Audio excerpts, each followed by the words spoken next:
Seu corpo estava coberto de tatuagens como um criminoso. O olhar de um homem que não teme nada, porque já perdeu tudo.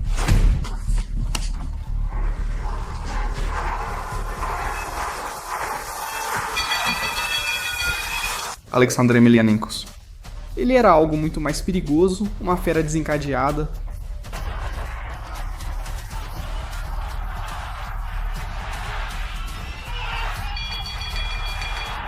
Enquanto seu irmão Fedor se tornou uma lenda através da disciplina e perfeição, Alexander seguiu outro caminho. O caminho do caos, brutalidade e autodestruição. Ele poderia ter alcançado o topo, mas escolheu o inferno. Esta é a história do lutador mais aterrorizante da Rússia. Uma história de força, fúria e como o álcool, prisão e seus próprios demônios o nocautearam para sempre.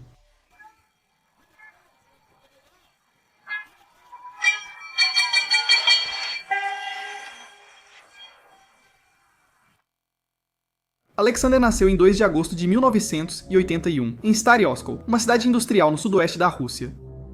Lá o inverno não mostra misericórdia e a pobreza ensina mais do que qualquer escola. Seu pai era um soldador, sua mãe uma professora vocacional. Não eram uma família rica, mas também não eram pobres. Eles criaram 3 filhos em um país em ruínas com uma regra silenciosa: aqui você sobrevive com os punhos cerrados. Como seu irmão Fedor, Alexander começou a treinar sambo e judô desde cedo sob o sistema soviético.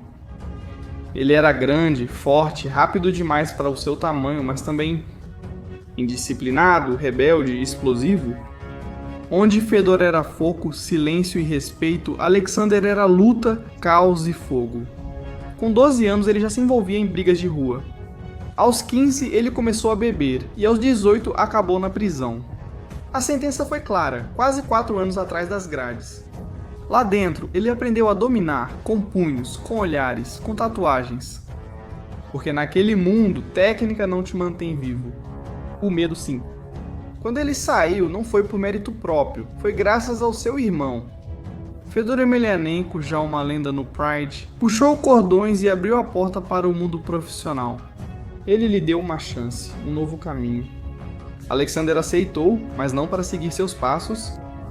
Ele veio para escrever sua própria lenda, com socos. Sua estreia foi tudo o que as pessoas esperavam. E mais. Alexander Emelianenko não entrou no artes marciais mistas como um novato nervoso. Ele entrou como uma fera enjaulada, vencendo suas 3 primeiras lutas com total domínio.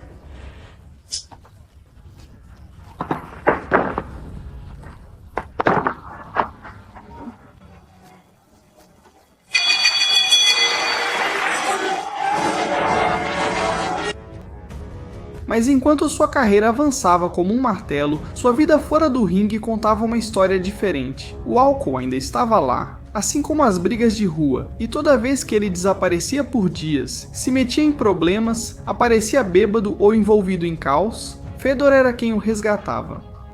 De novo e de novo, como um pai, como um irmão, como um escudo que se recusava a deixar a escuridão engoli-lo por inteiro.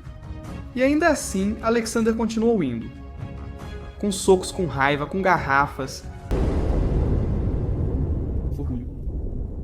Conflito final. 2004.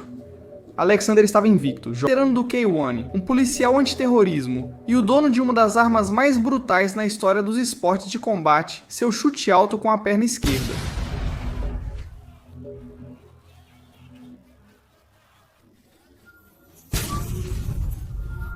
Alex irritado, mais agressivo, mais perigoso.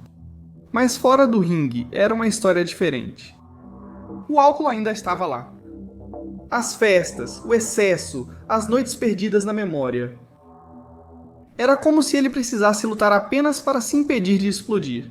Fedor interveio novamente, chamou-o, encontrou-o, forçou-o a treinar, mas Alexander só respondia ao caos.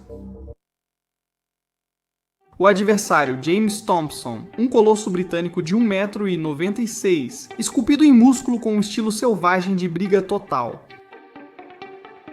O tipo de luta que prometia destruição desde o primeiro segundo, e foi exatamente isso que aconteceu assim que o sino tocou. Thompson avançou como um touro enfurecido, correu direto para Alexander e o derrubou no tatame, sacudindo o pano de fundo. A multidão rugiu. Parecia que o russo estava em apuros, mas durante a queda, Alexander rolou, levantou-se e então a tempestade começou. Thompson tentou atacá-lo novamente, mas Alexander o pegou com uma brutal sequência de socos no rosto. 1, 2, 3 golpes limpos direto no queixo e o britânico desabou como uma torre caindo no concreto.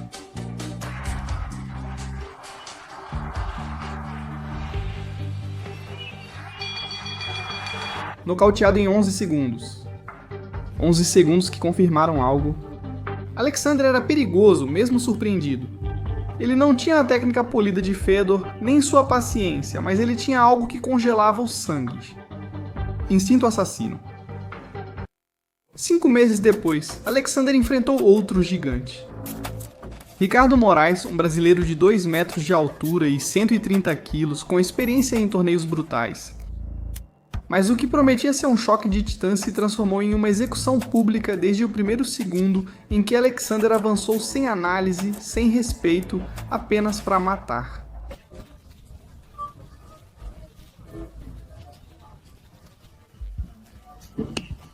Ele lançou um gancho, depois outro, e então tempestade de socos que abalou o crânio de Moraes.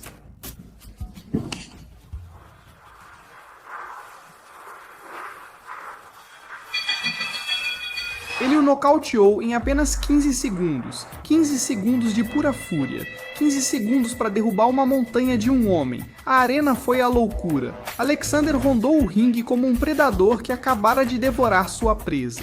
E ainda assim, naquela mesma noite, horas depois, ele foi visto bebendo sozinho em um bar em Osaka com os nós dos dedos ainda machucados e os olhos vazios. Alexander não falava muito. Ele não fazia discursos. Ele não fazia promessas, ele apenas entrava no ringue e destruía o que estava à sua frente. Depois de esmagar Ricardo Moraes, sua próxima vítima foi René Ruse, um alto e forte atacante holandês com sólida experiência. Mas a história foi a mesma. Novamente, Alexander não deu tempo para respirar. Em apenas 28 segundos, ele desferiu uma saraivada de socos no rosto e no corpo que forçou o árbitro a intervir.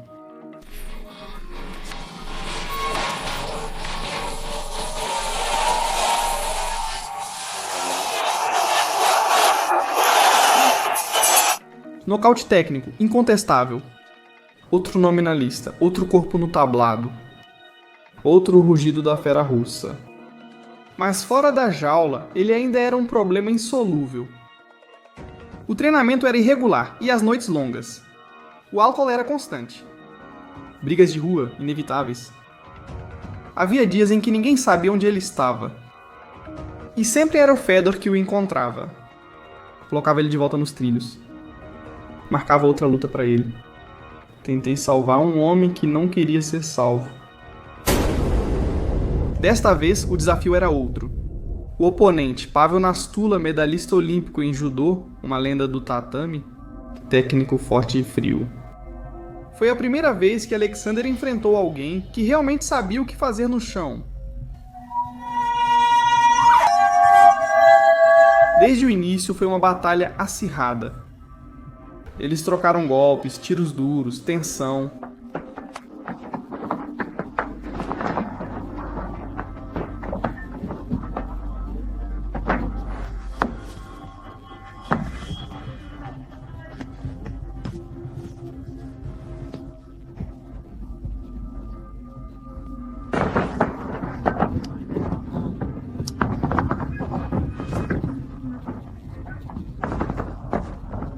Mas logo Nastula o levou ao chão, e de lá ele tentou de tudo. Ele travou um bloqueio de braço no braço direito de Alexander, uma posição perigosa, e Alexander estava preso. Mas ele resistiu, ele chutou, ele se debateu, ele deu chutes na cabeça de Nastula de baixo, como um homem lutando por sua vida.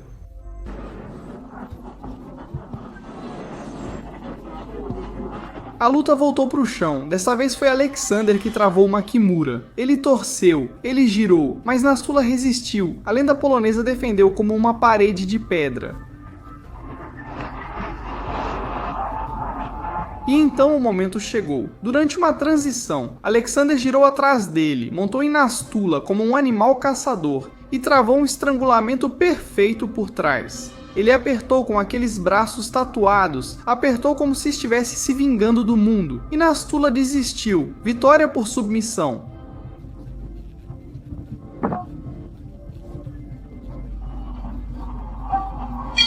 O lutador mais brutal do circuito acabara de submeter um medalhista olímpico. Foi um momento de evolução. A fera não apenas atacava. Agora ele podia estrangular, mas os aplausos não duraram muito. Apenas alguns dias depois, a mídia russa falava mais sobre seus escândalos do que suas vitórias. Alexander foi visto bêbado em várias ocasiões, envolvido em altercações, faltando aos treinos, até cancelando lutas no último minuto sem nenhuma explicação. Os rumores aumentaram, brigas de rua, vícios, violência. Dentro do ringue, ele era um monstro. Mas fora, ele era um problema que ninguém sabia como resolver. A essa altura, Alexander Emelianenko era conhecido em toda a cena de luta, não por ser o mais técnico, não por ser o mais disciplinado, mas por ser o mais perigoso. Uma fera que entrou para matar ou ser morto.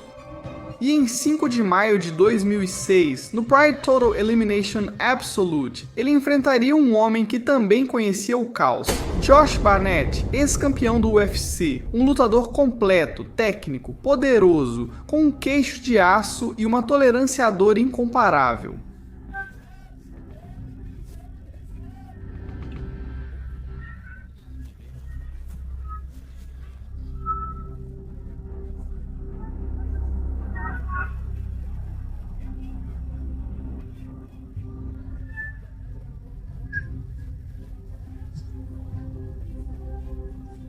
A luta foi uma guerra sem fim.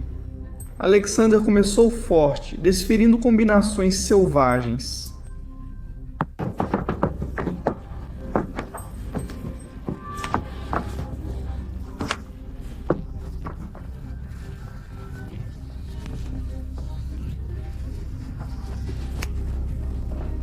Ganchos. Joelhadas. Golpes brutais no rosto fizeram Barnett cambalear no início da luta. A multidão rugiu. Alexander estava caçando um ex-campeão mundial. Mas conforme a luta prosseguia, sua energia começou a diminuir.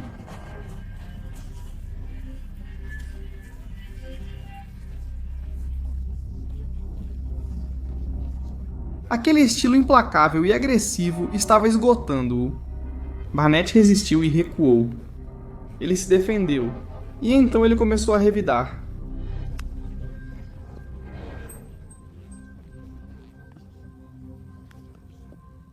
No segundo round, o americano virou o jogo. Ele acertou golpes limpos, trocou no chão e então levou a luta para o solo. Alexander tentou resistir, mas seu corpo não respondia. Barnett se movimentou, fez a transição e encaixou uma chave de braço perfeita. Alexander lutou por alguns segundos, mas não teve escolha, teve que bater.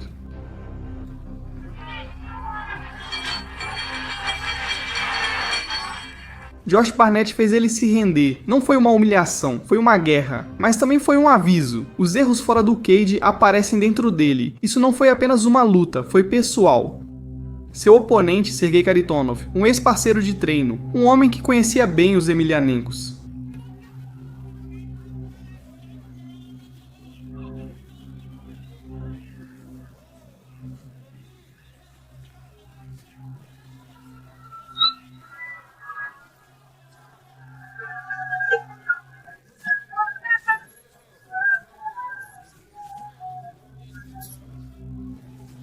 Ele tinha assuntos inacabados, havia tensão, orgulho, feridas antigas que nunca cicatrizaram. Quando se encontraram no ringue, não houve cumprimentos, apenas violência.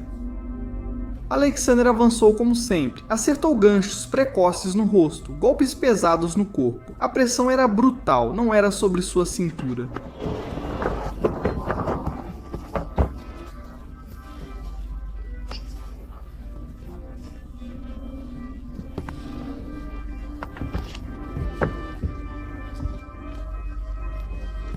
Mas Kharitonov resistiu.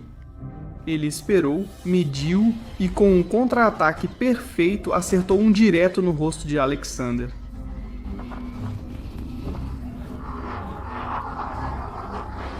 A fera cai. Kharitonov atacou com golpes no chão, mas o árbitro interrompeu devido à falta de agressividade. Alexander, abalado, levantou-se, queimando de raiva, e então ele encontrou seu momento, um brutal golpe de direita no queixo de Kharitonov. O russo desabou como uma estátua.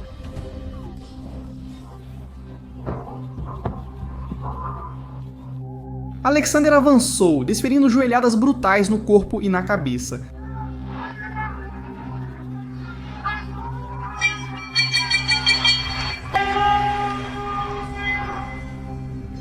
O árbitro interveio, vitória por nocaute técnico, uma das vitórias mais selvagens de sua carreira. Mas enquanto a multidão comemorava, os rumores continuavam crescendo. Ele estava treinando menos, bebendo mais, e aqueles mais próximos a ele estavam começando a admitir: Alexander não estava em espiral, ele estava em queda livre. Em 2007, o mundo das artes marciais mistas mudou para sempre. O gigante americano UFC comprou o Pride, a selvagem organização japonesa que havia definido uma era. Os principais nomes começaram a migrar para os Estados Unidos da América: Rampage, Shogun, Nogueira, Vanderlei, todos em busca de contratos, exposição e novos desafios. Mas os irmãos Emelianenko não seguiram, nem Fedor nem Alexander. Eles nunca entraram em acordo com o UFC. Termos de contrato, demandas comerciais e conflitos com Dana White os mantiveram de fora.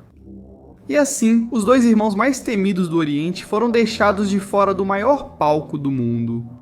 Fedor continuou lutando em circuitos internacionais, preservando seu status lendário. Mas Alexander, ele alternava entre ligas menores na Rússia, Europa, Ásia, sem casa, sem contrato estável. Mas ainda assim, os punhos mais perigosos do negócio. E nos próximos 3 anos, Alexander venceu 8 lutas consecutivas. 8 oponentes devorados por seu poder.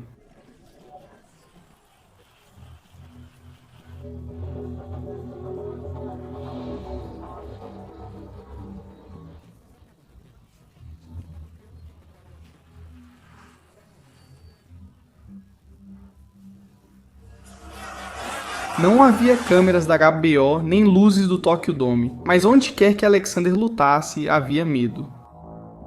Seu estilo permaneceu o mesmo, implacável, violento, sem pausas, uma máquina que batia ou morria tentando. Mas à medida que a sequência aumentava, seu corpo começava a pagar o preço. Ele treinava menos, se machucava mais. E o álcool, antes uma sombra, agora o controlava. Não era apenas fora da jaula mais. Ele o seguia por todo lugar. Depois de 3 anos vencendo em ligas menores, Alexander acreditava que ainda podia rugir, mas seu corpo dizia o contrário. Assim como seus demônios. Em 2010, ele caiu para Peter Graham após uma barragem implacável de chutes nas pernas. Ele não conseguiu continuar.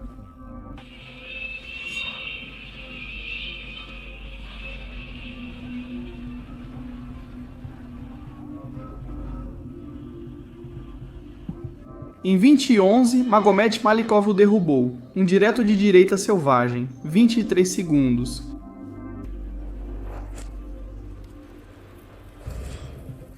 Alexander estava desacordado no chão. Ele tentou se recuperar com 4 vitórias, mas os adversários não tinham peso, nome, nem glória. Então Dmitry Sosnovsky o levou ao chão e o esmagou com golpes no chão.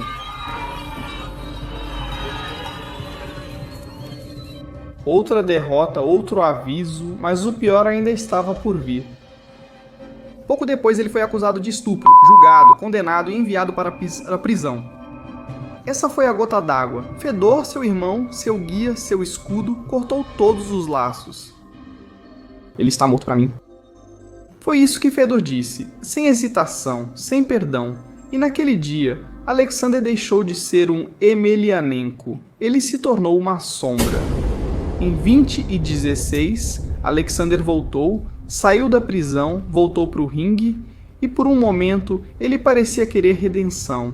Ele ganhou algumas lutas, nocauteou alguns oponentes de baixo nível, tentou parecer limpo, sóbrio, treinando novamente, mas ele não era o mesmo.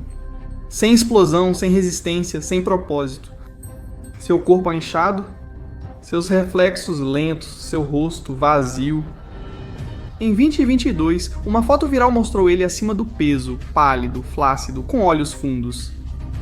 Ninguém podia acreditar que este era o mesmo homem que uma vez espalhou terror com orgulho.